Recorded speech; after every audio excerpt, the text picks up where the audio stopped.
Judge Taylor.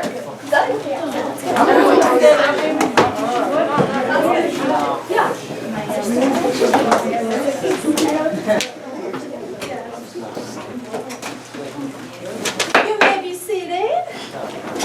Well, it's so good to see everybody today in the courtroom. Thank you so much for coming. I see we've got some newcomers to our court. A few jurors I haven't seen here before. Thank you so much for coming. And I also see that Horace is back. Horace, always good to have you back in our courtroom. Did you have a good trip up from the south? Very much so. I'm glad to hear that. So good to have you here. Did we hit the button back there? All right, so let me tell you a little bit about what's going to happen today in our courtroom. Ladies and gentlemen of the jury, it is up to you to determine the fate of this man right here, Tom Robinson. He's been accused of raping this woman right here, Mayella Yule. And you're going to determine whether that is true or whether that is false. In order to do that, you're going to need to listen carefully throughout the trial. You're going to need to take copious notes. And what I mean by copious is very detailed notes on that paper that's been provided for you by the court there. And you're going to need to take notes throughout the trial on the testimony. Make sure to focus on just the facts, but also pay attention to sometimes the little details. Maybe the emotional cues or the facial expressions, things like that that might tell you a little bit more about the trial. As you know, there are no phones in our courtroom, so please make sure those stay away. My bailiff has been instructed to take them away if she notices them out. So do be aware of that. This is Ms. Ledesma, and she'll be our bailiff here today. Thank you so much, Ms. Ledesma, for serving with us today. We're going to get right to our case. So, Atticus or Horace, have you decided which one of you is going to give the first opening statement? Wait, are we actually ready to go or tonight? Well, I see we're going to do this democratically. I think you go first. Oh, okay. All right, Atticus, you may begin. Go Atticus. Do I stand up? You may come right over here and address the jury. By the way, this is Mr. Underwood in the back, and Mr. Underwood will be moving around throughout the trial. I've given Mr. Underwood from the Macomb Tribune permission to take pictures throughout the trial process. So, good morning, ladies and gentlemen. My name is Akis Finch, and I am defending here today Tom Robinson. And I appreciate everyone coming out to support this trial and serving the community. There's no need for you to worry, because I promise not to waste your valuable time, but rather I'm trying to reveal the truth and seek justice for my client. My client is a man by the name of Tom Robinson, a respectable man, a man dedicated to his family and community, a kind, thoughtful man, gentle in action and repose. Throughout the course of this trial, I will prove his innocence and show how, because of his physical state, he would be unable to do the unholy actions that he is accused of. I will also reveal to you the true story, not a fabricated tale that was made up simply to cover up the evidence of a family dispute. My opponent will try to falsely accuse Tom of illicit crimes, saying that his kindness and thoughtfulness was all an alibi to try and get closer to Mayella. They will say his superior strength in his right arm proves that though he is crippled, he would be able to perform this heinous crime. However, the facts will prove that any actions he did against Mayella were innocent and clean, and his conscience would never allow him to do her harm in any way. I implore you to think of just the facts, put away any past prejudice or bias, and realize what is truly happening to Tom, a man who has been falsely accused of a horrible crime. He is being torn from his family because of a crime that he hasn't even done. The only just verdict would be to return him to his loving family in his life as a father, worker, husband, churchgoer, and a citizen of our wonderful town, Macomb. Thank you. Thank you, Atticus. I noticed several of you, there will be no clapping, thank you very much. I noticed that there are several of you in the jury taking notes. That's exactly what you should be under that Atticus section.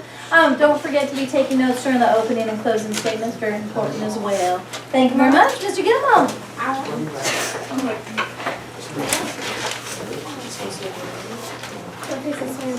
Right here to the jury, it's up to you. Good morning, ladies and gentlemen. My name is Horace Gilmer, and I'm here to represent on behalf of Miss Mayella Yule. Thank you each for being here today and serving your civic duty. Although this case may seem redundant, as I'm sure we all know what has happened, it has still been brought to the courtroom to ensure that the necessary justice will come. Nonetheless, I'll assure you I am not here to waste your time, but rather to seek justice for my client. Together today, we will try to find the truth using the compassion of our hearts, and we wish to get to that point sooner or later.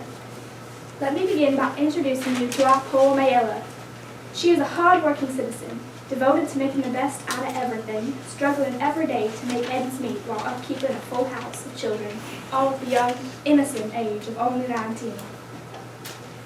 Throughout this trial, all evidence presented will prove to you that our brave Miss Miella Yule has in fact been raped by Tom Robinson. My opponent will be trying to convince you that his client is innocent. However, the facts, as I'm sure you'll see, clearly show he is guilty of every vile thing he's been accused of. I trust that you will not be swayed by naive and misguided impressions of the defendant. A leper does not change his thoughts, and we all know what men like him are capable of. They are not to be trusted in the presence of our women, and indeed put their very lives in danger. Miella deserves peace of mind and in the knowledge that her attacker is safely behind bars serving time for his heinous crime. Heinous? I'm sorry. That's correct. Heinous works too. Give her the peace and return a guilty verdict. Thank you. Thank you very much, Tom. Ms. Dunn, we just want to make sure, would you check every once in a while, make sure that that's recorded in the back correctly? Thank you. All right, we're going to move right into our witnesses. Horace, would you like to call your false witness to the stand? I call Sheriff Heck Tate. Sheriff Heck Tate, place your left hand on the Bible. Oh, wait, just right there by you. Sorry, we're going to have to use the thistle. Must be left our Bible from last period. Yes, that works. Place your left hand on the Bible, raise your right hand, and repeat after me. You may put your paper down if that helps, sir. There you go. I promise to tell the truth, Feel free to I move. promise to tell the truth, the whole truth, the whole truth, and nothing but the truth. and nothing but the truth. So help me God. So help me God. You may be seated. Ms. Dunn, you may feel free to move all the way about the courtroom anywhere as you like to. Okay. Please tell us what happened in your own words, Mr. Tate. Well, it was cold. Could you say it to the jury, Mr. Tate? Thank you. Who called you? I was fetched by Bob, Mr. Bob Yule, yonder one night. What night, sir? It was the night of November 21st. I was just leaving my office to go home when Mr. Yule came in. Very excited he was, and said, "Get out to his house quick. Some nigger raped his girl." Did you go? Oh, certainly. Got in the car and went out as fast as I could. And what did you find? I found her lying on the floor in the middle of the front room, one arm right as you go in. She was pretty well beat up, but I gave her to her feet and she washed her face in a bucket in the corner. She said she was all right. I asked her who had hurt her, and she said it was Tom Robinson. I asked her if he beat her up like that. She said yes, he had. I asked her if he took advantage of her, and she said yes, he did. So I went down to the Robinson's house and brought him back. She identified him as the one, and I took him in. That's all there was to it. Thank you. Any questions, Atticus? Oh, yes. Did you call a doctor, Sheriff? Did anybody call a doctor? No, sir. You didn't call a doctor. No, sir. Why not? Well, I can tell you why I didn't. It wasn't necessary, Mr. Finch. She was mighty banged up. Something shall happen. It was obvious. But you didn't call a doctor while you were there. Did anyone send for one, fetch one, carry her to one? No, sir. Has answered the question 3 times, Atticus. He didn't call a doctor. Just wanted to make sure, Judge. Come on. Sheriff, you say she was mighty banged up. In what way? Well, Just describe her injuries, Heck. well, she was beaten around the head. There was already bruises coming on her arms. And it happened about 30 minutes before. How do you know? Sorry, that's what they said. Anyway, she was pretty bruised up when I got there, and she had a black eye coming. Which eye? Let's see. Can't you remember? Her left. Wait a minute, Sheriff. Was her left facing you or her left looking the same way you were? Oh, yes, that'd make it her right. It was her right eye, Mr. Finch. I remember now. She was bunged up on that side of her face. Sheriff, please repeat what you said. It was her right eye, I said. No. Mr. Finch, I remember now. She was bunged up on that side of her face is what was testified. Okay. Yes, what were her injuries? Wait a minute. Yes, what were her injuries? Wait, where are we? Which side again, Heck? Okay. Which side again, Heck? The right side, Mr. Finch. But she had more bruises. You want to hear about them? Yes, what were her other injuries? Her arms were bruised, and she showed me her neck. There are definite finger marks on her bullet. All around her throat, at the back of her neck? I'd say they're all around, Mr. Finch. You would? Yes, sir. She has a small throat. Anybody could have reached around it. Just answer the question, yes or no, please, Sheriff. Thank you very much, Hep. Appreciate it. Horace, your next witness. I call Mr. Bob Ewell to the stand. Robert E. Lee Ewell. Place your left hand on the Bible. Raise your right hand and repeat after me. I promise to tell the truth, Promise to tell the truth, the whole truth, the whole truth, and nothing but the truth. nothing but the truth. So help me God. So help me God. You may be seated. Mr. Robert Ewell, Man, Captain. are you the father of Mayella Ewell? Well, if I ain't, nothing I can do about it now. My mom's dead. Are you the father of Mayella Ewell? Yes, sir. This is the first time you've ever been in court, Mr. Ewell? I don't remember ever seeing you here before. Well, let's get something straight. There'll be no oddly obscene speculations from you or anyone else in this courtroom as long as I'm sitting here. Do you understand? All right, you may proceed, Mr. Gilmore. Thank you, sir. Mr. Ewell, would you please tell us in your own words what happened on the evening of November 21st, please? Well, on night of November 21, I was coming in from the woods with a load of kindling.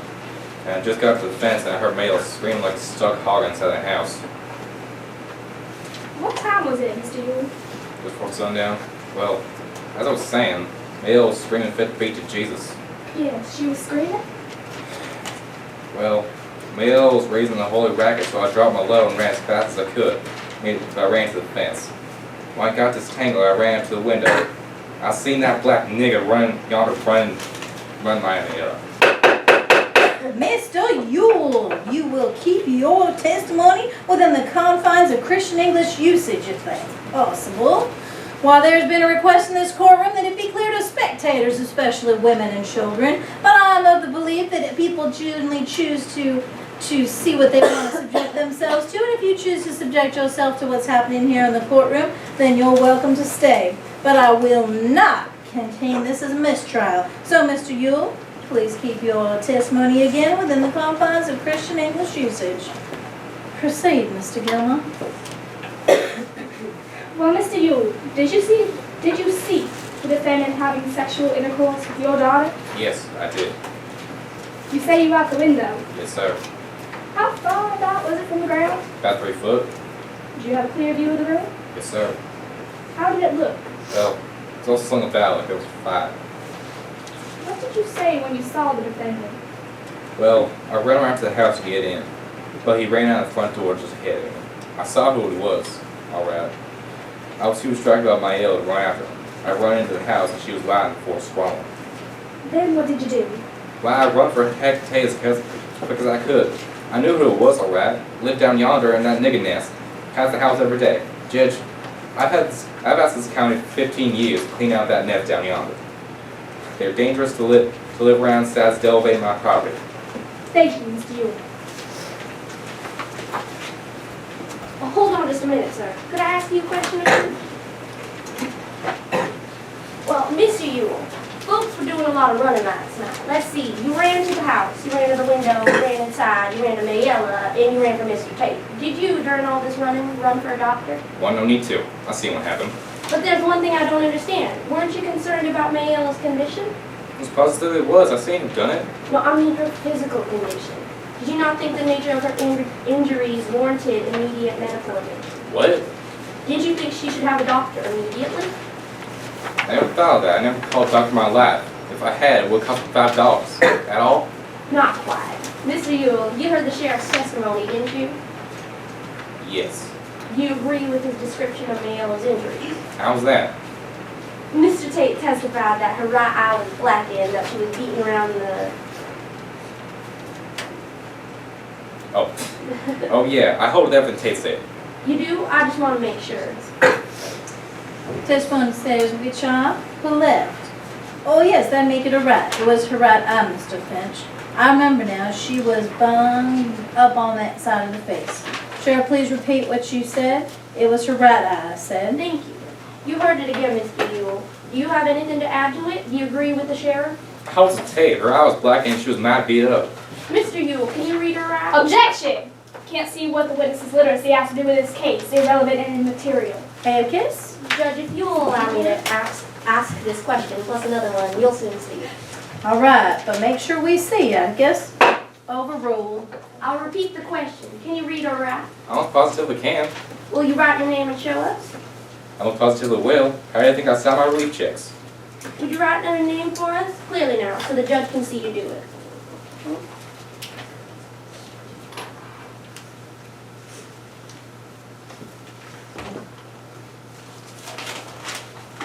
Thank you, Mr. Yule.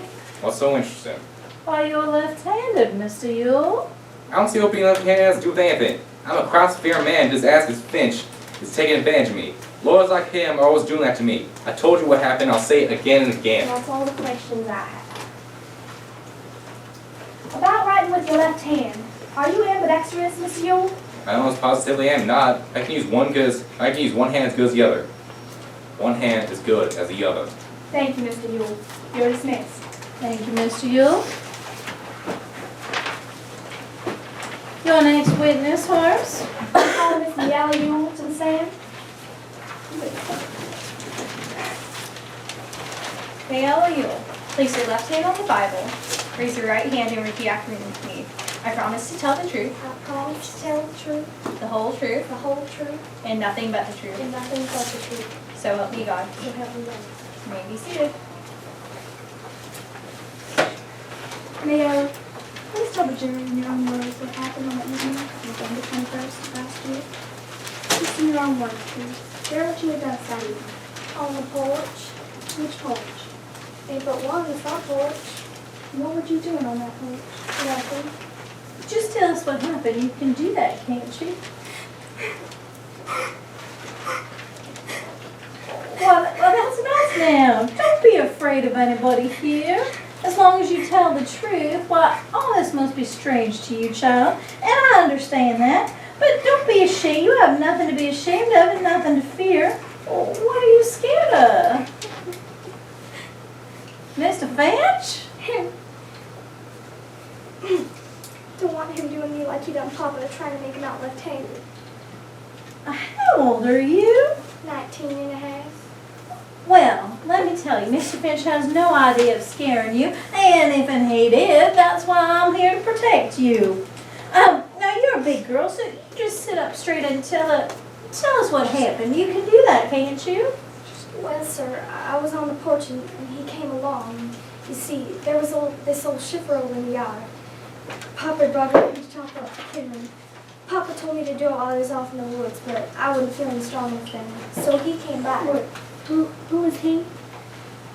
I'll have to ask you to be more specific, please. Court reporter can't put down gestures very well. That yonder, Robinson. Then what happened? I said, come here, nigger. Bust up this shifter for me. I got a nickel for you. He could have done it easy enough. He could. So when he come in the yacht and I went in the house to get a nickel, I turned around and before I knew it, he was on me. Just run it behind me, he did. He got me around the neck, cussing and saying dirt. I fought and hollered and had me around the neck. I fought and hollered and he had me around the neck. He hit me again and again. He chunked me on the floor and choked me and took advantage of me. Did you scream? Did you scream and fight back? Reckon I did. Hollered for all I was worth. Kicked and hollered as loud as I could. Then what happened? I don't remember too good, but the next thing I knew, Papa was in the room, standing over me hollering, who done it, who done it? And then I sort of fainted, and the next thing I knew, Mr. Tate was pulling me off the floor, leading me to the water bucket. You say you fought him off as hard as you could? I positively did. You were positive that he took full advantage of you? He done what he was after. That's all for the time being. But you stay here. I expect big, bad Mr. Finch has some questions to ask you. State will not prejudice the witness against counsel for the defense, at least not at this time.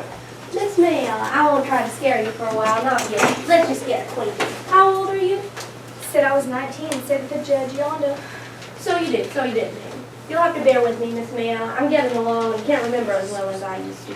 I might ask you things you've already said before, but you'll give me an answer, right? Well, good. Won't say a word. Won't answer a word you say as long as you keep on mocking me. Ma'am? As long as you keep on making fun of me. Well, Mr. Finch is not making fun of you, child. What's the matter with As you? long as you keep on calling me man and Miss Mayella, I don't have to take his sass. I ain't called upon to take it. Why, that's just Mr. Finch's way. We've done business in this courtroom for years, right, Atticus? And Mr. Finch is always courteous to everybody. When he says miss, it's a sign of respect. He's respecting you, child. He's not trying to mock you. He's just trying to be polite. That's just his way. Atticus, let's go on with these proceedings and let the record show the witness has not been sassed. Her views to the contrary. You say you're 19. How many sisters and brothers have you? 7. You the eldest, the oldest? Yes. How long has your mother been dead? I don't know. In a long time. Did you ever go to school? I read and write as good as Papa yonder. How long did you go to school? 2 years, 3 years, I don't know. Miss Hale, a 19-year-old girl like you must have friends. Who are your friends? Friends? Yes. Don't you know anyone your age or older or younger? Boys and girls? Just ordinary friends? You making fun of me again, Mr. Finch? Do you love your father, Miss Mayella? Love him. What you mean? I mean, is he good to you? Is he easy to get along with? He does tolerable, except when nothing. I said he does tolerable. Except when he's drinking? Does he ever go after you? How you mean? When he's riled, does he ever beaten you? Answer the question, Miss Mayella. My pa's never touched a hair on my head. He never touched me. We've had a good visit, Miss Mayella, and now I guess we better get to the case. You say you asked Tom Robinson to come chop up what was it? A shipper rope, a dresser, an old dresser full of drawers on one side. Was Tom Robinson well known to you? What do you mean? Well, I mean, did you know who he was, where he lived? I know who he was. He passed the house every day. Was this the first time you asked him to come in the fence? Was it? Yes, it was. Didn't you ever ask him to come inside the fence before? I did not. I certainly did not. One did not's enough. You never asked him to do odd jobs before? I might have. There were several niggas around. Can you remember any other occasions? No. All right, now to what happened. You said Tom Robinson was behind you in the room when you turned around. Is that right? Yes. And you say he got you around the neck, cussing and saying dirt. Is That's that right. Okay. You say he caught me and choked me and took advantage of me. Is that right? That's what I said. You remember him beating you about the face? You seemed sure enough that he choked you. All this time you were fighting back, remember? You kicked and hollered as loud as you could. You remember him beating you about the face? It's an easy question, Miss Mayella, so I'll try again. Do you remember him beating about the face? Do you remember him doing that? No, I don't recollect if he hit me. I mean, yes, he hit me. Was your last sentence your answer? Huh? Yes, he hit. I just don't remember. I just don't remember. I was so quick. Don't you cry, young woman. Let her cry if she wants to, Judge. We've got all the time in the world.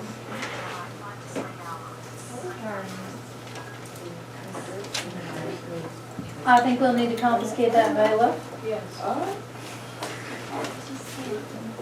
You may continue, Atticus.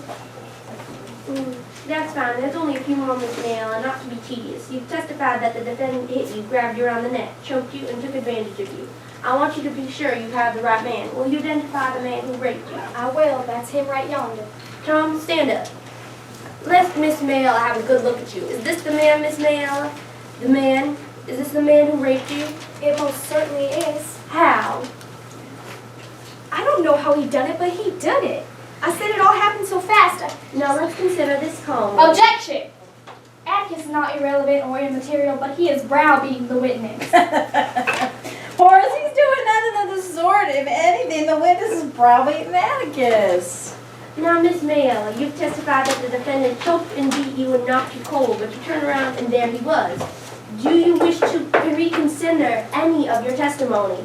Do you want me to say something that didn't happen? No, ma'am. I want you to say something that did happen. Tell us once more, please, what happened. I told you what happened. You testified that you turned around and there he was. He choked you then? Yes. Then he released your throat and hit you? I said he did. He blacked out your left eye with his right fist. I ducked it and it glanced off. That's what it did. I ducked it and it glanced off. You're becoming suddenly clear on this point. A while ago, you couldn't remember too well, could you? I said he hit me. All right, he choked you, he hit you, and then he raped you, that right? It most certainly is. You're a strong girl. What were you doing all that time? Just standing there? I told you I hollered and kicked and fought.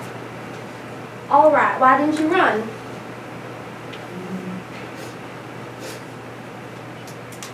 Why didn't you run, Mayo? Oh, I tried. Tried to. What kept you from doing it? He slung me down. That's what he did. He slung me down and got on top of me. You were screaming all this time? I certainly was. Then why didn't the other children hear you? Where were they? At the dump? Where were they? Or didn't you scream until you saw your father in the window? You didn't think to scream until then, did you? Did you scream first at your father instead of at Tom Robinson? Was that it? Who beat you up, Tom Robinson or your father? What did your father see in the window? The crime of rape or the best defense to it? Why don't you tell the truth, child? Didn't Bob Buell beat you up? I got something to say. You want to tell us what happened? I got something to say and then I ain't gonna say no more. That nigga yonder took advantage of me, and if you fine fancy gentlemen don't want to do nothing about it, then you're all yellow stinking cowards. Stinking cowards, a lot of you. Your fancy airs don't come to nothing. Your mammon and Miss May Ellerin don't come to nothing, Mr. Finch.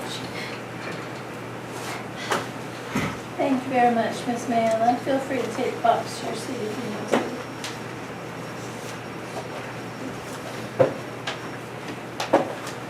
Horace, do you have any other clients? I would like to call Mr. Tom Hoyt. I would like to call Mrs. Alice Ann Buell to the stands, please. Alice Ann Buell. Place your left hand on the Bible. Raise your right hand and repeat after me. I promise to tell the truth. I promise to tell the truth, The whole truth. the whole truth, And nothing but the truth. and nothing but the truth. So help me God. So help me God. I have just a few questions for you today. Where were you at the time of the alleged crime? I was down at the parlor with the children, so it was good. Was this trip to the ice cream store your idea or My- Mayella's idea? Was it a usual occurrence? Maella wanted to treat us to ice cream, so she gave me the money and sent us on our way. I figured it was a kind gesture. We don't need to do that. It is a very kind gesture. Could you speak up just a little bit, Alessandra, so the jury can hear you? When you returned to the house, what did you see? When I returned to the house, I seen my sister all banged up. She got a lot of bruises. Everyone's crying around her. It's scary to see her like that. Sorry, I had to see that. Thank you. Atticus? I have some questions for you, Mrs. Sam. How old are you? I'm 17, Mr. Finch. Tell us about your relationship with your father. How does he take care of you and your siblings? My daddy and I are close, I suppose. He takes the best care of us as he can. Have you ever visited a doctor? I reckon not. Daddy can never afford to take any of us. Well, that and we never been hurt enough to see or to the doctor a visit. Okay, in your opinion, were their injuries bad enough to require a doctor? No, Mr. Finch. You know the defendant, Tom Robinson? What interaction, if any, have you had with him? I haven't had any interaction. Okay. In your opinion, did Tom rape your sister Mayella? I do believe Tom raped my sister. Thank you very much, Miss Alessandra. Horace, is that the last of your witnesses? That is last of my witnesses. Thank you. And Atticus, you may call yours. I'd like to call my witness Tom Robinson. Tom Robinson. Place your left hand on the Bible. Raise your right hand and repeat after me. I promise to tell the truth. Promise to tell the truth, The whole truth. the whole truth, And nothing but the truth. and nothing but the truth. So help me God. So help me God.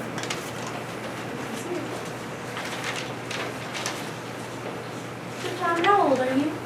25. Are you married? Do you have any kids? Married with 3 children. Speak a little louder, come so the jury can hear you. No apologies. No problem. And have you ever been in trouble with the law before? Once I got a 30 days of disorderly conduct. It must have been disorderly. What did it consist of? I got a 5-year-old man. He tried to cut me.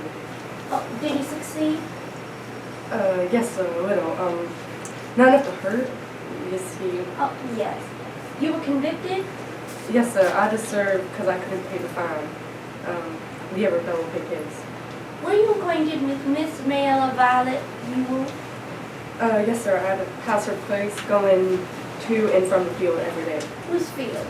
I picked for Mr. Bluetooth. Were you picking cotton in November? No, sir. I work in his yards in the wintertime. I work pretty steady for him all year round. He got all the pecan trees and things. You say you had to pass the Yule place to get to and from work. Is there any other way to go? No, sir, not that I know of. Tom, did she ever speak to you? Why, yes, sir. I trip my hat when I go by, and one day she asked me to come inside the fence and bust a chipper roll for her. When did she ask you to bust up the chipper road? Mr. Finch, it was way last spring. I remember it because it was chopping time, and I had my hoe with me. I said I didn't have nothing but this hoe, but she said she had a hatchet. She gave me the hatchet, and I broke up the chipper rope. She said, I reckon I'll have to give you a nickel, won't I? And I said, no, ma'am, there ain't no charge. Then I went home, Mr. Finch. That was way last spring, over a year ago. Did you ever go on to play again? Yes, sir. When? Well, I went lots of times. Under what circumstances? Please, sir? Why did you go inside the fence lots of times? Oh, she called me in, sir. Seemed like every time I passed by yonder, she'd have a little something for me to do. Chopping, kindling, killing water for her. She watered them red flowers every day. Were you paid for your services? No, sir. Not after she offered me the nickel the first time. I was glad to do it, Mr. Yule. It didn't seem to help her none. And neither did the children. I know she didn't have no nickels to spare. Where were the other children? They was always around, all over the place. They watched me work, some of them. Some of them sit by the window. Would Miss Mayella talk to you?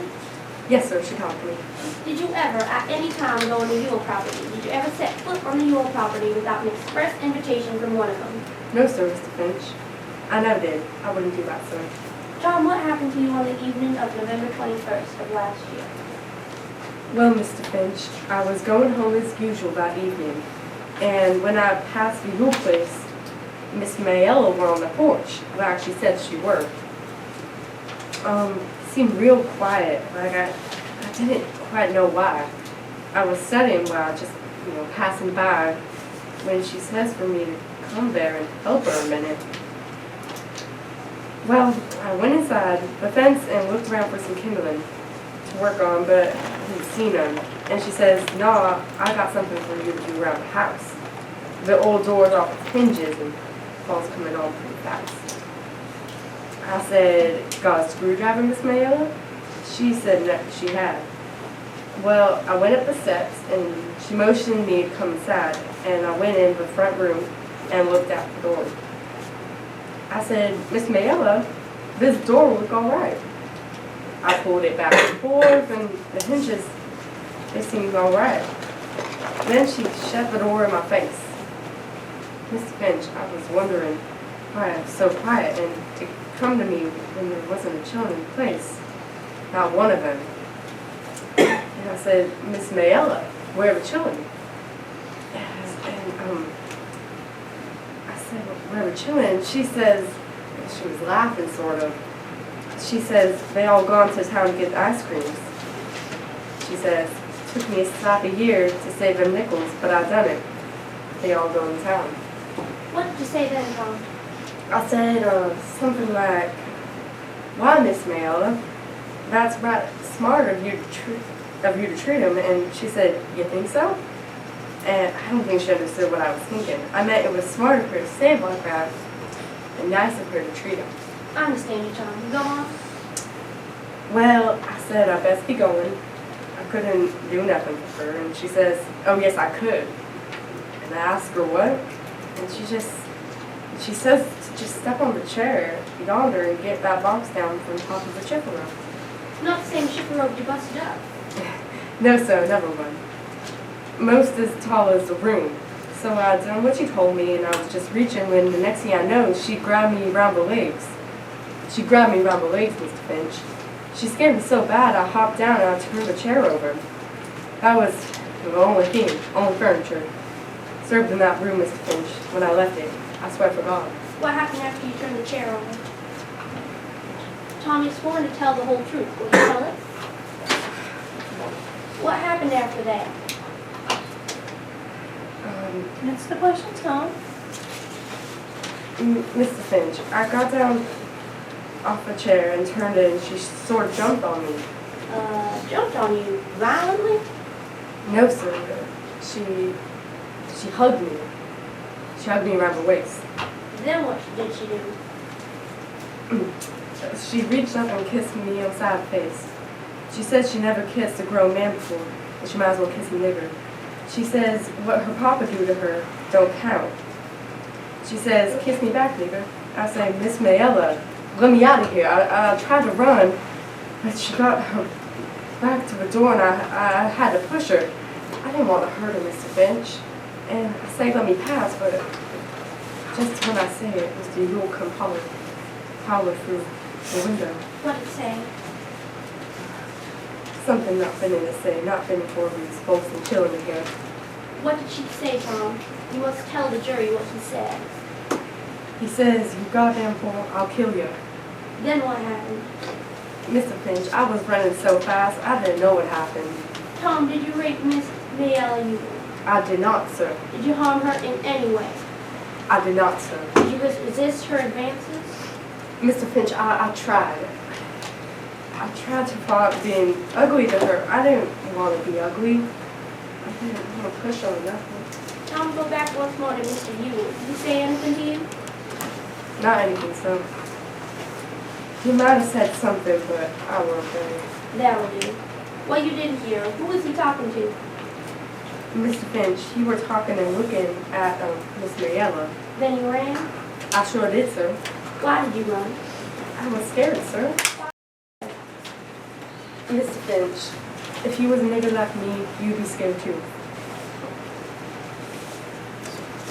I just want the whole lot of you to know one thing right now. That boy's worked for me for 8 years, and I had a speck of trouble, not a spit. Mr. Dees, you will sit down. I am holding you in contempt of court. Ms. Ledesma, would you please take Mr. Dees out of this courtroom in handcuffs? I'll be damned if I will retry this case. Once is enough.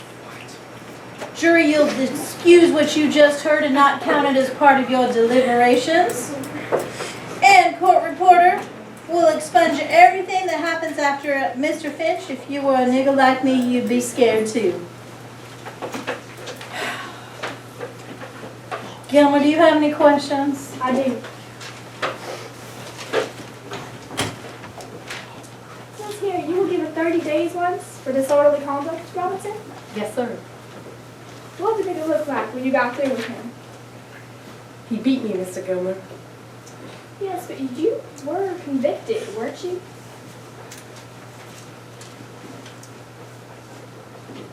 Oh, sorry. It was a misdemeanor, and it's in the record, Judge. Witness will answer, though. Yes, sir. I got 30 days. Robinson, you're pretty good at busting up chippewa for kindling with one hand, aren't you? Yes, sir. Strong enough? I can sir. Strong enough to choke the breath out of a woman and sling it to the floor? I never done that, But you sir. are strong enough to. I reckon so, sir. Had your eye on her a long time, hadn't you, boy? No, sir. I never looked at her. Then you were mighty polite to do all that chopping and hauling for her, weren't you, boy? I was just trying to help her out, sir. That was mighty generous of you. Had yours at home of your own. And regular work, didn't you? Yes, sir. Why didn't you do them instead, Mr. Ewells? I done them both, sir. You must have been pretty busy. Why? Why what, sir? Why were you so anxious to do that woman's chores? Looked like she didn't have anyone to help her. Like I said, With Mrs. Ewell and 7 children on the place, boy? tried to help her, sir, I said. You're a mighty good fellow, it seems. Did all this not for one penny? Yes, sir. I felt right sorry for her. She seemed to try more than the rest of them. You? You felt sorry for her? You felt sorry for her? Now, you went by the house as usual last November 21st, and she asked you to come in and bust up Chippewa. No, sir. You deny that you went by the house? No, sir. She said she has something for me to do inside the house. She asked you to bust up Chippewa. Is that right? No, sir, it ain't. Then you say she's lying, boy? I don't say she's lying, Mr. Gilmer. I say she's mistaken in her mind.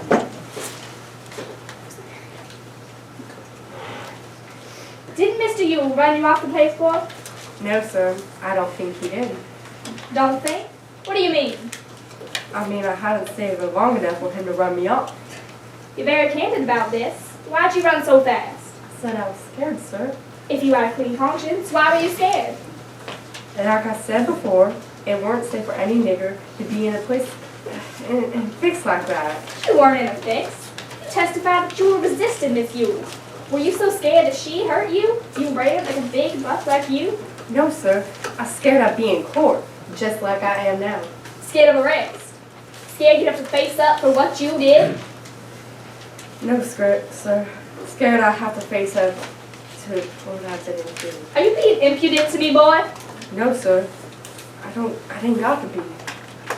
That's all, boy. Thank you very much, Tom. Atticus, any other witnesses to call? All right, well then, while we give our attorneys just a sec to go ahead with their opening statements, we'll invite Mr. Underwood back in. Now, it is customary in our courtroom here that we take a picture of the jury. So, Mr. Underwood, if you would grab your camera, I'm going to ask our court reporter over here to pull up a chair for you to stand on. If you could do that for me, thank you very much. Then, Mr. Underwood, come over. Ladies and gentlemen of the jury, if you just sit up straight, give a big smile for the camera. You may too as well, Miss Ledesma. We're going to take our picture here. We'll do it for a couple very serious ones, and then you can do a goofy makeup one. Alrighty, give your best look. No hiding behind things. There you go. Alright, everybody give their best smile for the jury. Say cheese. Actually, here in the South, we like to say apple pie.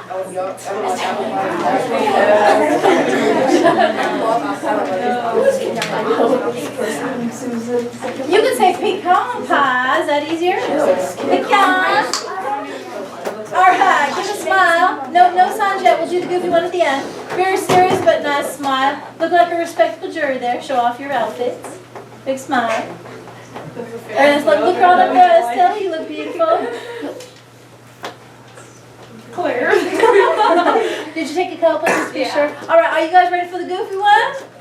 All right, you may be goofy this time. Don't everybody be goofy at once. You're such a serious juror today. All right, nobody want to wring the neck of anybody next to them because you've been sitting too close, so they've been making noise or bumping you? All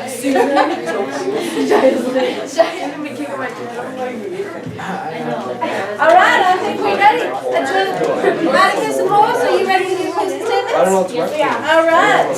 Here we go, ladies and gentlemen of the jury. We now move to our closing statements. Be sure and take notes on this part as well. Horace, you may begin. People of the jury, I would like to thank you all for coming out today to ensure that justice is brought in this courtroom. I would also like to thank our poor Mayella for being so brave today as to come here and speak up in front of all of us. I know how difficult it must be for you. A criminal sits among us today, as well as an innocent, helpless victim. As I'm sure you all can see, Tom Robinson has committed an atrocious crime, having raped this innocent young woman. Has openly admitted his presence at the time of the crime, even though he has denied, for his own sake I'm sure, of actually committing the crime. But how could anyone really go on believing him? To think that Mayella, a young, innocent girl, only 19, with enough on her plate already, would ever think to kiss someone like him. Look at him, strong, powerful man. Can you honestly believe that he could be overpowered by a small, young woman? To even suggest that a self-respecting girl such as her would even think of trying to kiss someone like him is beyond my imagination. Look at the evidence, folks. Look at the people before you here today. Isn't the truth obvious? Enough skirting around the truth, trying to place the blame on others. Hasn't the poor girl been through enough not to turn things around and put her on trial? Hasn't it been hard enough for her just to admit what has happened to her? Do we need to drag her embarrassment on further? Do you as self-respecting citizens of Macomb actually take the word of him over the accounts of 3 upstanding citizens, including your own town sheriff? What had happened that night was rudimentary. Why this case is even still going on is beyond my belief. Tom, as he has admitted, was at Miss Yule's house on November 21st, and there he took advantage of his position and raped Miss Mayella Yule. There is nothing more to this case. Atticus has presented us with no real evidence besides the word of a criminal, convicted of one crime already. He says he wanted to help her out, that he felt bad for her. Him, with work of his own, chores of his own, a family of his own, felt the need to help her.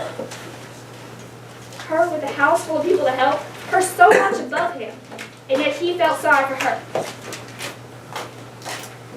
And to think him innocent, and to accuse Mr. Yule, a loving father, who has shown us nothing but support for his daughter today, to have beaten her, to have lied to all of us.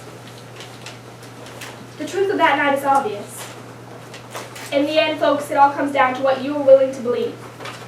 The concoctions of criminals, the likes of him, or the truth, told not to you by one but three of our close friends. Honest, hard-working people who had nothing to gain from lying. If anything, their story is making it harder for them. It's hard for them to share. It's hard for them to even speak of. With this in mind, I place the fate of this case in your hands. I can only hope that you can see through the lies and find the truth. I can only hope that you will bring justice onto this criminal and not release him back into society so that Mayella and all the other women of our society must live in fear as long as he walks the town streets. I trust that you will make the right decision. Thank you all for doing the right thing. Thank you, Horace. No clapping, please. Atticus, your turn. Gentlemen and ladies, I shall be brief, but I would like to use my remaining time with you to remind you that this case is not complicated. It requires no minute sifting of complicated facts, but it does require you to be sure beyond all reasonable doubt as to the guilt of the defendant. To begin with, this case should never have come to trial. This case is as simple as black and white. The state has not produced one iota of medical evidence to the effect that the crime Tom Robinson is charged of ever took place. It has relied instead upon the testimony of two witnesses whose evidence has not only been called to serious question on cross-examination, but has been flatly contradicted by the defendant. The defendant is not guilty, but somebody in the courtroom is. I have nothing but pity in my heart for the chief witness for the state, but my pity does not extend so far as to her getting a man's life at stake, which she has done in an effort to get rid of her own guilt. I say guilt, gentlemen, because it was guilt that motivated her. She has committed no crime. She has merely broken a rigid and time-honored code of our society, a code so severe that whoever breaks this is hounded from our midst as an unfit to live with. She is the victim of a cruel poverty and ignorance, but I cannot pity her. She is wise. She knew full well the enormity of her offense, but because her desires were stronger than the code she was breaking, she persisted in breaking it. She persisted, and her subsequent action is something that all of us have known at one time or another. She did something every child has done. She tried to put the evidence of her offense away from her. But in this case, she was no child hiding stolen contraband. She struck out at her victim. Of necessity, she must put him away from her.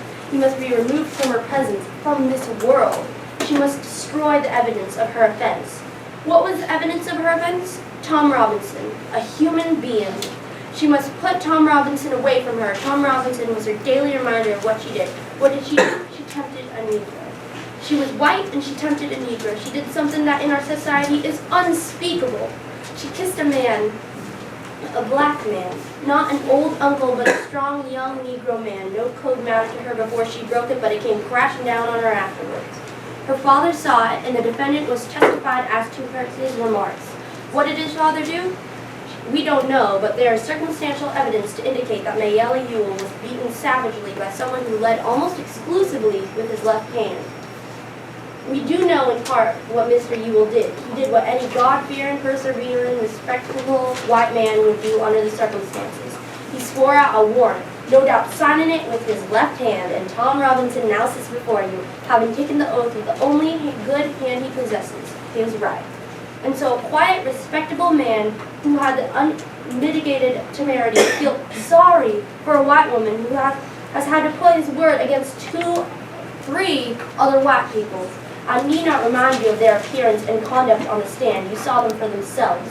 The witnesses for the state, with exception of the sheriff of Macomb County, have presented themselves to you in the cynical confidence that their testimony would not be doubted, confidence that you gentlemen would go along with them, that the assumption, the evil assumption that all Negroes lie, that all Negroes are basically immoral beings, that all Negro men are not to be trusted around our women, an assumption one associates with minds of their caliber. Which, gentlemen and ladies, we know is in itself a lie as black as Tom Robinson's skin, a lie I do not have to point out to you. You know the truth, and the truth is this. Some Negroes lie, some Negroes are immoral. Some Negro men are not to be trusted around women. But this is black or white. But this is a truth that applies to the human race and to no particular race of men. There is not a person in this courtroom who has never told a lie, who has never done an immoral thing, and there is no man living who has ever looked upon a woman without desire. One more thing, gentlemen, before I quit. Thomas Jefferson once said that all men are created equal, a phrase the Yankees and the distaff side of the executive branch in Washington are fond of hurling at us. There is a tendency in this year of grace, 1935, for certain people to use this phrase out of context, to satisfy all conditions. The most ridiculous example I can think of is that the people who run public education promote the stupid and idle along with the industrious. Because all men are created equal, educators will gravely tell you the children left behind suffer terrible feelings of inferiority. We know all men are not created equal in the sense some people would have us believe. Some people are smarter than others, some people have more opportunity than they're born with. Some men make more money than others, some ladies make better cakes than others, some people are born gifted beyond the normal scope. But there is one way in this country in which all men are created equal. There is one human institution that makes a pauper the equal of a Rockefeller, the stupid man the equal of an Einstein, and the ignorant man the equal of any college student. The institution is a court. It can be the Supreme Court of the United States or the humblest JP court in the land or this honorable court in which you serve as of right now. Our courts have their faults, as does any human institution, but in this country our courts are the great levelers, and in our courts all men are created equal. I'm no idealist to believe firmly in the integrity of our courts and in the jury system. That is no ideal to me. It is a living, working reality. A court is no better than each man of you sitting before me on this jury. A court is only as sound as its jury, and a jury is only as sound as the men who make it up. I am confident that you will review without passion the evidence you have heard, come to a decision, and restore this defendant to his family. In the name of God, do your duty. Thank you, Atticus. Now, jury, the choice is up to you. It comes to your job right now. If you would raise your right hand and repeat after me. We, the ladies and gentlemen of the jury, do agree to weigh the facts and only the facts when returning our verdict. We agree to remain focused during the deliberation process, listening to our fellow men and women with full attention and respect. And we agree to do our civic duty. Thank you very much.